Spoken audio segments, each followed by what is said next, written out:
ಕನ್ನಡಪ್ರಭದ ಮೊದಲ ಸುದ್ದಿ ನಾಳೆ ನಿರ್ಮಲಾ ಸತತ 8ನೇ ಬಜೆಟ್ ಅನ್ನು ಮಂಡಿಸ್ತಾ ಇದ್ದಾರೆ ನಿರ್ಮಲಾ ಸೀತಾರಾಮನ್ ಅವರು. ಮೋದಿ 3.2 ಸರ್ಕಾರದ 2ನೇ ಮುಂಗಡ ಪತ್ರ ಬಜೆಟ್ನಲ್ಲಿ ಏನಿರುತ್ತೆ ಅನ್ನುವಂಥ ಕುತೂಹಲ ಅಂತೂ ಸಹಜವಾಗಿ ಇದ್ದೇ ಇದೆ. ನಿರೀಕ್ಷೆಗಂತೂ ಏನು ಬರಾಗಿಲ್ಲ, ಸಿಕ್ಕಾಪಟ್ಟೆ ನಿರೀಕ್ಷೆನ ಇಟ್ಕೊಳ್ಳಲಾಗಿದೆ. ಹಾಗಿದ್ರೆ ಏನೇನು ನಿರೀಕ್ಷೆಗಳಿದೆ, ಏನಾಗಬಹುದು ಅನ್ನೋದ್ರ ಕುತೂಹಲ ಕೂಡ ಇದೆ. ಅದಕ್ಕೆ ಸಂಬಂಧಪಟ್ಟಂತ ಸುದ್ದಿ ವಿತ್ತ ಸಚಿವೆ ನಿರ್ಮಲಾ ಸೀತಾರಾಮನ್ ಅವರು ಫೆಬ್ರವರಿ 1ರಂದು ಪ್ರಧಾನಿ ನರೇಂದ್ರ ಮೋದಿ ಸರ್ಕಾರದ 3ನೇ ಅವಧಿಯ 2ನೇ ಬಜೆಟ್ ಅನ್ನು ಮಂಡಿಸಲಿದ್ದಾರೆ. ಈ ಮೂಲಕ ಸೀತಾರಾಮನ್ ಅವರು ಸತತ 8ನೇ ಬಾರಿ ಬಜೆಟ್ ಅನ್ನು ಮಂಡಿಸಿದ ದಾಖಲೆಯನ್ನು ನಿರ್ಮಿಸ್ತಾ ಇದ್ದಾರೆ. ಈ ಬಾರಿಯ ಬಜೆಟ್ನಲ್ಲಿ ದುರ್ಬಲಗೊಂಡಿರುವ ಆರ್ಥಿಕ ಬೆಳವಣಿಗೆಗೆ ಬಲ ತುಂಬುವ ಹಾಗೂ ಬೆಲೆ ಏರಿಕೆ ಮತ್ತು ಸ್ಥಿರ ಆದಾಯದಂತಹ ಸಮಸ್ಯೆಗಳಿಂದ ಬಳಲುತ್ತಿರುವ ಮಧ್ಯಮ ವರ್ಗದವರಿಗೆ ಅನುಕೂಲವಾಗುವಂಥ ನಿರ್ಧಾರಗಳನ್ನು ಕೈಗೊಳ್ಳುವಂಥ ನಿರೀಕ್ಷೆ ಇದೆ. 2019ರಲ್ಲಿ ಮೋದಿ ಸರ್ಕಾರದ 2ನೇ ಅವಧಿಯಲ್ಲಿ ಪೂರ್ಣಾವಧಿ ವಿತ್ತ ಸಚಿವೆಯಾಗಿ ನೇಮಕಗೊಂಡ ನಿರ್ಮಲಾ ಅವರು ಒಟ್ಟು 7 ಪೂರ್ಣಾವಧಿ ಹಾಗೂ 2024ರ ಫೆಬ್ರವರಿಯಲ್ಲಿ 1 ಮಧ್ಯಂತರ ಬಜೆಟ್ ಅನ್ನು ಮಂಡಿಸಿದ್ರು. ಇನ್ನು ಕೇವಲ 3 ಬಜೆಟ್ ಮಂಡಿಸಿದ್ರೆ ಒಟ್ಟು 11 ಬಜೆಟ್ ಅನ್ನು ಮಂಡಿಸಿದ ಸಾರ್ವಕಾಲಿಕ ದಾಖಲೆಯನ್ನ ಸೃಷ್ಟಿಸಲಿದ್ದಾರೆ. ಈವರೆಗೆ ವಿವಿಧ ಸರ್ಕಾರಗಳ ಅವಧಿಯಲ್ಲಿ 10 ಬಾರಿ ಬಜೆಟ್ ಮಂಡಿಸಿದ ಖ್ಯಾತಿಗೆ ಮಾಜಿ ಪ್ರಧಾನಿ ಮೊರಾರ್ಜಿ ದೇಸಾಯಿ ಅವರು ಪಾತ್ರರಾಗಿದ್ದರು.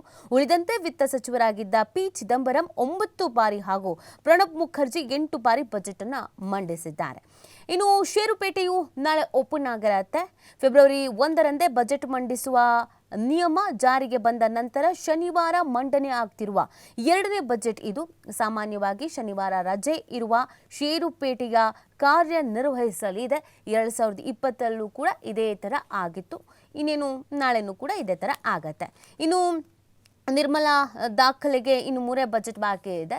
ಸೊ ಇನ್ನೊಂದು 3 ಬಜೆಟ್ ಮಂಡಿಸ್ಬಿಟ್ರೆ ಸಾರ್ವಕಾಲಿಕ ದಾಖಲೆಯನ್ನು ಮಾಡ್ತಾರೆ. ಇಂದಿನಿಂದ ಸಂಸತ್ತು ಬಜೆಟ್ನ ಅಧಿವೇಶನ ನಡೆಯುತ್ತೆ. ನರೇಂದ್ರ ಮೋದಿ 3.2 ಸರ್ಕಾರದ 2ನೇ ಬಜೆಟ್ ಅಧಿವೇಶನ ಇವತ್ತಿನಿಂದ ಆರಂಭ ಆಗ್ತಾ ಇದೆ. ಬೆಳಗ್ಗೆ 11 ಗಂಟೆಗೆ ರಾಷ್ಟ್ರಪತಿ ದ್ರೌಪದಿ ಮುರ್ಮು ಜಂಟಿ ಸದನ ಉದ್ದೇಶಿಸಿ ಮಾತನಾಡಲಿದ್ದಾರೆ ಅನ್ನೋದ್ರ ಬಗ್ಗೆ ಮಾಹಿತಿ ಸಿಗ್ತಾ ಇದೆ. ಸೊ ಅಲ್ಲಿಗೆ ನಿರ್ಮಲಾ ಸೀತಾರಾಮನ್ ಅವರ ಈ ಬಜೆಟ್ ಬಗ್ಗೆ ಸಹಜವಾಗಿ ಮಧ್ಯಮ ವರ್ಗ, ಸಾಮಾನ್ಯ ವರ್ಗ, ಬಡವರ್ಗದವರಿಗೆ ನಿರೀಕ್ಷೆ ಅಂತೂ ದುಪ್ಪಟ್ಟಿದೆ. ನಮಗೇನಾದರೂ ಅನುಕೂಲ ಆಗಬಹುದಾ ಅಂತ. ನಿರಂತರವಾಗಿ ಬೆಲೆ ಏರಿಕೆ ಇದನ್ನು ಕೇಳಿ ಕೇಳಿ ಕೇಳಿ ಕೇಳಿ ಜನಕ್ಕೂ ಕೂಡ ಬೇಸರ ಆಗೋಗಿದೆ. ಹಾಗಾಗಿ ಸಾಕಷ್ಟು ನಿರೀಕ್ಷೆಗಳನ್ನು ಇಟ್ಕೊಳ್ಳಲಾಗಿದೆ. ಇನ್ನು ಪ್ರತ್ಯೇಕವಾಗಿ ನಮ್ಮ ರಾಜ್ಯದ ವಿಚಾರಕ್ಕೆ ಬರೋದಾದರೆ ನಮ್ಮ ರಾಜ್ಯದಿಂದಲೂ ಕೂಡ ನಾವು ಸಾಕಷ್ಟು ನಿರೀಕ್ಷೆಯನ್ನು ಇಟ್ಕೊಂಡಿದ್ದೀವಿ. ಹಾಗಾಗಿ ಏನಾಗಬಹುದು, ನಮಗೇನಾದರೂ ಒಂದು ಬಂಪರ್ ಆಫರ್ ಸಿಗುತ್ತಾ? ಪ್ರತಿ ಬಾರಿ ಬಜೆಟ್ನಲ್ಲೂ ಈ ನಿರೀಕ್ಷೆಯನ್ನು ನಾವು ಕರ್ನಾಟಕದವರಾಗಂತೂ ಇಟ್ಕೊಳ್ತೀವಿ. ಸೊ ಈ ಬಾರಿಯೂ ಕೂಡ ಇಟ್ಕೊಂಡಿದ್ದೀವಿ. ಈಗಾಗಲೇ DCM ಕೂಡ ಒಂದು ಪತ್ರ ಬರೆದಿದ್ರು, CM ಕೂಡ ಮನವಿ ಮಾಡಿಕೊಂಡಿದ್ದಾರೆ. ಸೊ ನಮಗೊಂದಷ್ಟು ಯೋಜನೆಗಳು ಬಾಕಿ ಉಳ್ಕೊಂಡಿದೆ. ಆ ಯೋಜನೆಗಳಿಗೆ ಹಣದ ಅವಶ್ಯಕತೆ ಇದೆ, ಆದಾಯದ ಅವಶ್ಯಕತೆ ಇದೆ. ಸೊ ಹಾಗಾಗಿ ಹೆಚ್ಚಿನ ರೀತಿಯಾದಂಥ ಕಾಳಜಿ ಕರ್ನಾಟಕದ ಬಗ್ಗೆ ನಿರ್ಮಲಾ ಸೀತಾರಾಮನ್ ಅವರಿಗೆ ಇರಬಹುದು, ಇರುತ್ತೆ ಅನ್ನುವಂಥ ನಿರೀಕ್ಷೆಯನ್ನು ಇಟ್ಕೊಳ್ಳಲಾಗಿದೆ. ನೋಡೋಣ ನಾಳೆಯ ಬಜೆಟ್ನಲ್ಲಿ ಏನಿರುತ್ತೆ, ಏನು ಇರಲ್ಲ ಅನ್ನೋದ್ರ ಬಗ್ಗೆ.